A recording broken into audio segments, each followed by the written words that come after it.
یا صاحب الزمان یا وارث قرآن. اب یہ جو رکاوٹیں، یہ جو پریشانیاں، یہ جو موانع کہ جیسے میں نے کل بھی عرض کیا، ہماری زندگی میں مختلف موانع ہیں. میں دوبارہ گھر کی طرف ہی جاتا ہوں کہ کل میں گھر کی طرف گیا. ہمارے ہاں لوگ بہت سارے کہتے ہیں مولانا صاحب دعا کیجئے ہمارے بچوں کی تربیت اچھی ہو جائے، مولانا صاحب دعا کیجئے ہمارے بچے امام زمانہ کا سپاہی بنے.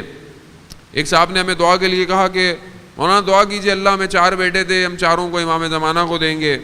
تو میں نے پلٹ کر کہا پہلے خود تو امام زمانہ کے ہو جائیے. خود نہیں ہونا، بچے دینے ہیں. بھائی جب آپ خود نہیں ہیں تو بچے کیسے جائیں گے؟ جب آپ خود امام کی فکر میں، غم میں نہیں ہیں، آپ کے چہرے سے پریشانی نہیں نظر آتی ہے، آپ جمعے کے دن انتظار نہیں کرتے ہیں، آپ کے گھر میں امام کی گفتگو نہیں ہوتی ہے، آپ امام کے لیے صدقہ سلامتی کا نہیں دیتے ہیں، تو آپ رکھتے ہیں کہ میرے بچے کریں. کیسے کریں گے؟ یہ تو آپ کو دیکھ رہے ہیں. یعنی آپ کی تربیت خود بخود ان کی طرف منتقل ہوگی، کرنے کی ضرورت نہیں ہے آپ کو. لیکن ہم کیا اپنے گھروں میں واقعاً ایسے ہیں؟ میں اپنے آپ کو خدا نخواستہ آپ کو نہیں کہہ رہا، کیا میں واقعاً دین کے معاملے میں گھر میں پریشان ہوتا ہوں؟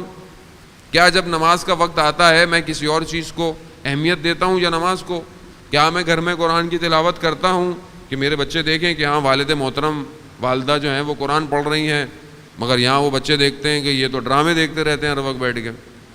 والدہ الگ ڈرامے دیکھتی ہیں، ابو میچ دیکھ رہے ہیں. میں بری بات نہیں ہے چیزیں، لیکن ہر چیز کے اثرات ہیں، ہر چیز کے وقت ہے، اوقات ہے. ہمیں تو بچے مذاق سے پوچھ رہے تھے جہاں والدہ بیٹا والدہ نے کہا کہ وہ تو سارا دن فون پہ لگی ہوئی تھی. یہ فون جو ہے جہاں سستا ہو گیا ہے اس نے برباد بھی بہت کچھ کر دیا ہے. یہی میں بریکٹ میں کہوں گا، پہلے زمانے میں، بہت پرانی بات نہیں کر رہا کہ آپ مجھے بولیں گے میں بہت پرانے زمانے سے آیا ہوں، نہیں، میں اپنے زمانے کی بات کر رہا ہوں. اینالاگ فون تھا، اینالاگ یعنی ڈیجیٹل بھی نہیں تھا.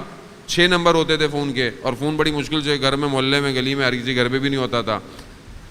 وہ زمانہ کیا تھا کہ جب شادی ہوئی کسی کی اور بیٹی چلی گئی، اب اگر آپس میں میاں بیوی میں اختلاف ہوا تو شوہر شام تک آتا تھا اور معاملہ ٹھنڈا ہو جاتا تھا، کیونکہ ارتباط نہیں تھا. معاملہ بڑھتا چلا گیا، اینالاگ ڈیجیٹل، موبائل سے یہ، موبائل سے اب ٹچ موبائل، انٹرنیٹ، اور ہر چیز اب فری ہو گئی ہے. اب کیا ہے کہ اب آپ دیکھیں کہ معاشرے کے اندر طلاق کا ریشو بڑھ گیا ہے. کیوں بڑھ گیا ہے؟ کیونکہ اب شوہر لڑکے جاتا ہے، جیسی وہ جاتا ہے یہاں فوراً موبائل، یا اماں کو جائے گا، یا بہن کو جائے گا، یا دوستوں کو جائے گا. اب ماں باپ کرتے تو محبت ہیں، لیکن بعض محبتیں بیجا محبتیں ہیں. ہماری والدہ نے جب ہماری بہنوں کی شادی، بیٹا جب واپس آنا تو جنازہ واپس آئے، گھر میں واپس نہیں آنا. اب یہ ہمیں اپنے بچوں کو تربیت دینی چاہیے اپنی بیٹیوں کے لیے، لیکن یہاں تو نہیں، اچھا وہ ایسا ہے، اس نے یہ کیا، وہ فوراً گھر آ جاؤ. یعنی ہم گھروں کو خود برباد کر رہے ہیں، یہ خود بربادی ہے. یہ تبھی آپ دیکھیں، اور اس میں سب سے بڑا کردار جو بہت محکم کردار ہے وہ آج کے ڈراموں کا ہے. یہ جو آج میڈیا آپ کو ہر ایسپیکٹ سے دکھا رہا ہے، آپ ڈرامے کے اندر دیکھیں. میں اتنے ڈرامے مجھے نہیں پتا، یہاں پاکستان آنا اتنا نہیں ہوتا، لیکن جو ہمیں لوگ بتاتے ہیں، چیزیں دیتے رہتے ہیں، جوان ہیں باقاعدہ پوری رپورٹیں بنا کے بھیج دیتے ہیں کہ یہ جو ڈرامے آج ہمارے معاشرے میں دیکھے جا رہے ہیں، دکھائے جا رہے ہیں، یہ کسی بھی طریقے سے کسی گھر کو بنانے کے لیے نہیں ہے، یہ گھر کو توڑنے کے لیے بنائے گئے ہیں.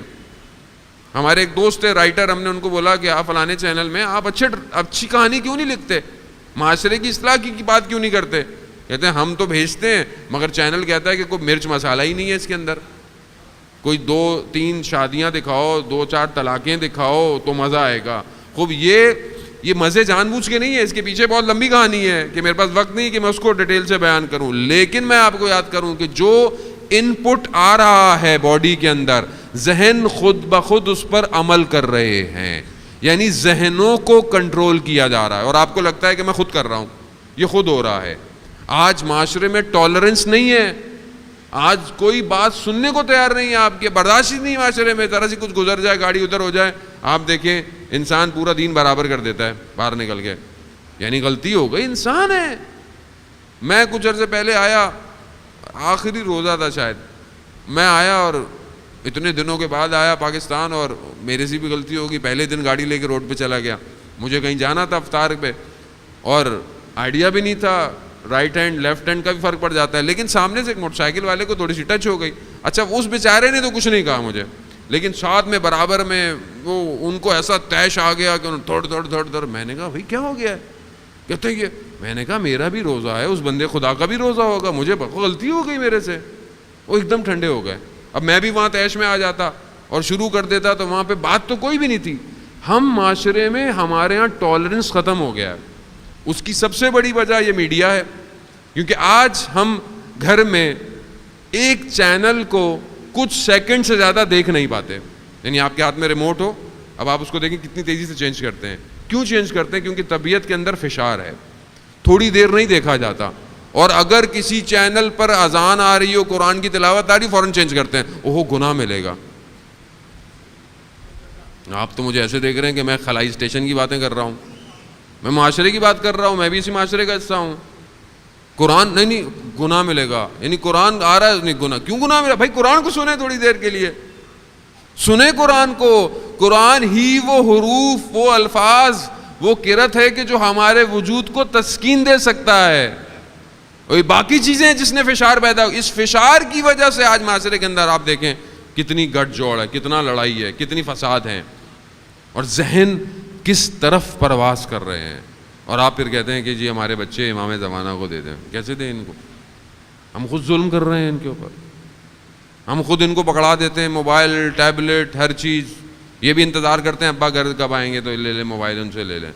ہم نے ان کے لیے ایکٹیویٹیز کریٹ ہی نہیں کی معاشرے میں. آپ نے ماشاءاللہ آپ کے محلے میں اسکول ہیں، لائبریری ہے، لیکن ایک اسپورٹس کمپلیکس مجھے نہیں پتا ہے کہ نہیں ہے. اسپورٹس کمپلیکس ہونا چاہیے تھا کہ جہاں شام کے وقت میں آپ کے جوان، آپ کے بچے یا انڈور گیمز کھیلتے یا کوئی اور گیمز کھیلتے. یہ کسی نے نہیں سوچا. کہ کون سوچے گا؟ کیونکہ ہماری سوچیں ہی نہیں ہے ایسی کہ ہم نے کیا کرنا سوچ کے. ہم نسلوں کے لیے کیا آپ سمجھتے امام زمانہ کو کون سا سیکس چاہیے؟ امام زمانہ کو فٹ آدمی چاہیے، جو ذہنی طور پر بھی فٹ ہو اور جسمانی طور پر بھی فٹ ہو، روح بھی اس کی مضبوط ہو، بدن بھی اس کا اچھا ہو. ہم سے تو 1 کلومیٹر نہیں دوڑا جاتا، اور اس ٹائم دوڑنا پڑ گیا تو کیا کریں گے؟ پتہ نہیں ہم امام کی طرف دوڑیں گے یا امام کے مخالف میں دوڑیں گے، یہ بھی نہیں پتا ہم لوگوں کو ابھی. عزیزان محترم کچھ سوچیں. آنے والی نسل کوئی اور نہیں سوچے گا، کوئی آسمان سے اتر کے نہیں سوچے گا، نبی نہیں آئے گا. امام آ چکے ہیں، امام درمیان میں ہیں. ہم اپنی تربیت کریں پہلے اور پھر ان کی تربیت کریں، یہ جو بیٹھے ہوئے ہیں بچے، اور ان کو وہ چیزیں دیں جو ان کی ریکوائرمنٹ ہے. ابھی جو دنیا میں جو علم سکھایا جا رہا ہے وہ نالج بیسڈ ہے، یعنی نالج دی جا رہی ہے. بس یہ کتاب پڑھ لو، یہ کتاب پڑھ لو، یہ کتاب پڑھ لو، یہ کتاب، یہ بھی بچہ وہی پڑھتا ہے، نمبر لے آتا ہے. یہ نالج ہے. آپ اس کو جتنی نالج دے دیں، یہ جو کل کا جو دور آ رہا ہے جس کو سائبورگ کہتے ہیں، جو مین اور مشین جڑ رہے ہیں، یعنی انسان اور مشین جڑ رہے ہیں، یہ آنے والی نسلیں اس کا مقابلہ نہیں کر سکتی. کیوں نہیں کر سکتی؟ کیونکہ آج میرے سے زیادہ میرے موبائل کو معلومات ہے. مجھے اتنے نمبر سیف ہی نہیں ہے، میرے ہزاروں نمبر میرے موبائل پہ سیف ہیں، کیوں مشین ہے یہ. مجھے ایڈریس نہیں پتا، میں گوگل سے پوچھتا ہوں، گوگل کو ایڈریس پوچھتا ہوں، ایڈریس کہاں ہے وہ مجھے بتا رہا ہے. میں کچھ بات کہتا ہوں کئی زبانوں میں کنورٹ کر دیتا ہے. یعنی گویا مشین مجھ سے زیادہ جانتی ہے، اور آنے والے وقت میں مشین اور کچھ جانے گی.